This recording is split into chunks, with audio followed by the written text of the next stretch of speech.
Assalamualaikum warahmatullahi wabarakatuh. Shalom, Om Swastiastu, Namo Buddhaya, Salam Kebajikan, Rahayu, Rahayu, Rahayu.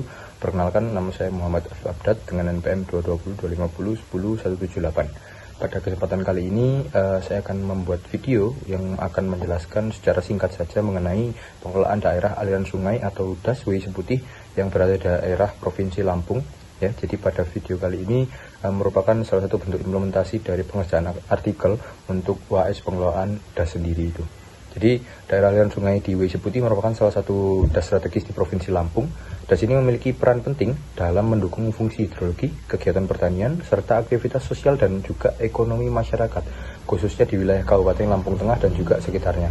Namun dalam 5 tahun terakhir, DAS WIC Seputih ini mengalami peningkatan kejadian bencana hidrometeorologi seperti banjir bandang, kekeringan ekstrim, dan juga sedimentasi sungai. Kondisi ini menunjukkan adanya tekanan terhadap fungsi DAS akibat degradasi lingkungan dan perubahan penggunaan lahan. Banjir di DAS WIC Seputih umumnya juga terjadi pada musim hujan dengan intensitas curah hujan yang sangat-sangat tinggi. Kondisi ini dipengaruhi oleh sedimentasi sungai yang menurunkan kapasitas aliran sungai. Selain itu, perubahan penggunaan lahan di wilayah hulu dari kawasan hutan menjadi lahan pertanian dan juga pemukiman yang menyebabkan meningkatnya limpasan permukaan dari ketidakseimbangan sistem hidrologi DAS. Dampaknya paling dirasakan di wilayah tengah dan juga di hilir.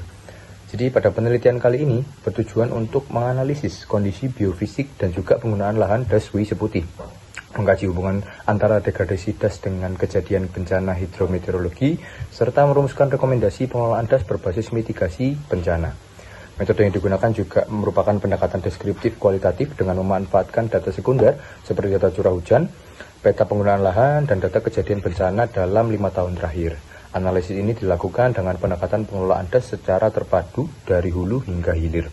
Hasil kajian menunjukkan bahwa kondisi biofisik DAS WIC Seputih memiliki karakteristik yang berbeda di setiap wilayah. Wilayah hulu didominasi oleh lahan pertanian dan perbukitan dengan tutupan vegetasi yang mulai menurun.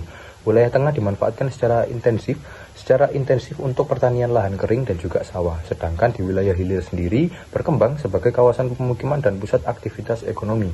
Perubahan penggunaan lahan di wilayah hulu menyebabkan meningkatnya erosi tanah dan juga limpasan permukaan yang berdampak pada kondisi hidrologi DAS secara keseluruhan.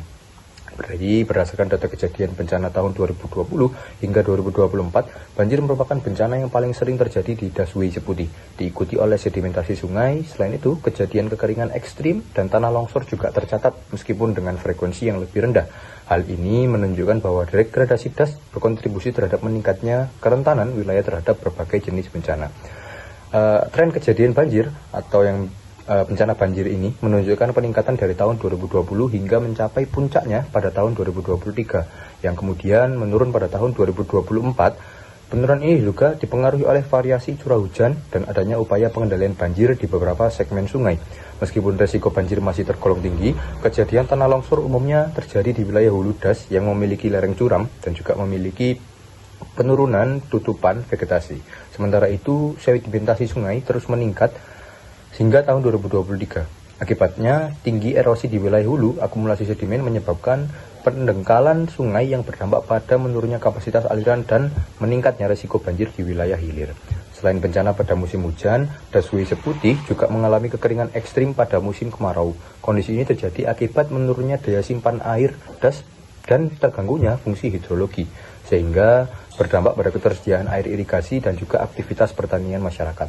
Secara menyeluruh, degradasi DAS WIC Seputih ini dipengaruhi oleh kombinasi faktor alam dan aktivitas manusia, seperti alih fungsi lahan dan intensifikasi pertanian yang belum menerapkan prinsip konservasi tanah dan juga air.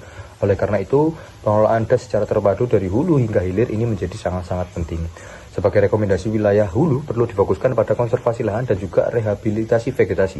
Wilayah tengah diarahkan pada penerapan pertanian berkelanjutan, dengan wilayah hilir memerlukan pengendalian banjir melalui pengelolaan sungai dan juga penataan ruang. Selain itu, peran masyarakat dan dukungan kebijakan pemerintah daerah sangat dibutuhkan untuk mendukung pengelolaan DAS berbagai berbasis mitigasi bencana. Sebagai kesimpulannya, DAS WIC Seputih ini memiliki tingkat kerentanan bencana hidrometeorologi yang cukup tinggi. Pengelolaan DAS secara terpadu berbasis mitigasi bencana merupakan langkah penting untuk menekan risiko bencana dan menjaga keberlanjutan DAS WIC Seputih di masa yang mendatang. Mungkin itu saja yang bisa saya jelaskan melalui video ini dari artikel yang sudah saya tulis mengenai pengelolaan DAS di daerah WIC Seputih Provinsi yang ada di Provinsi Lampung. Mungkin itu saja, kurang lebihnya mohon maaf. Terima kasih atas perhatiannya. Wassalamualaikum warahmatullahi wabarakatuh.